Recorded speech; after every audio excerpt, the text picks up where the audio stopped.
the website was inaccessible. Customers were angered when their vouchers were rejected. The company's headquarters were blockaded by economic police. Internal conflicts occurred. These are images that Nhom Mua, one of the leading deal of the day websites in Vietnam, put into public view in the last 2 weeks. Though the Nhom Mua website resumed operations after a 4-day shutdown, the company has ruined its image and caused impacts to online businesses in Vietnam in many ways.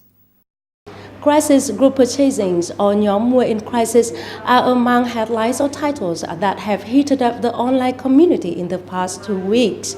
The company's crisis has raised questions and lessons on crisis management, legal framework for e-commerce, and impacts on e-commerce in Vietnam.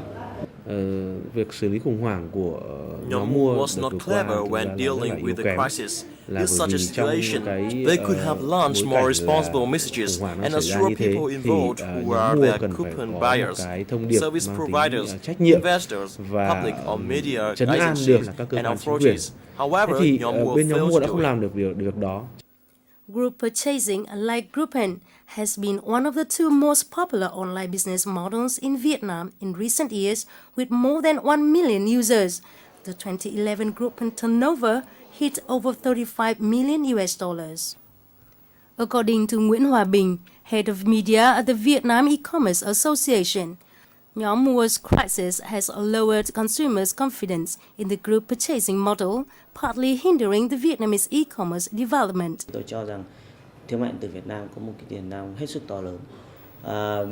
I think Vietnam e-commerce has a very large potential when it comes to the country's usage percentage of e-commerce in a comparison to the world. There is a figure that is calculated based on the retail turnover through e-commerce over total turnover of the retail industry of a country. The figures of the US, Japan, and China are 5%, 6%, and 4% respectively. That of Vietnam is only 0.3 to 0.5%. This means there is still a big opportunity for those who take shortcuts using the internet to sell their products to customers domestically and internationally.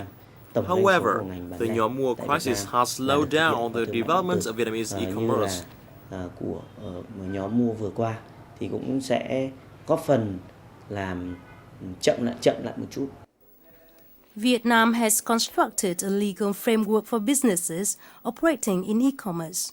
These are the government's 2006 decree on e-commerce management and circulars in 2008 and 2010 to provide implementation guidelines. However, these documents haven't met the rapid development of e-commerce in Vietnam. In the Nhom Mua case, there are relationships among services suppliers, website management unit, and consumers. This is a 3-sided relationship.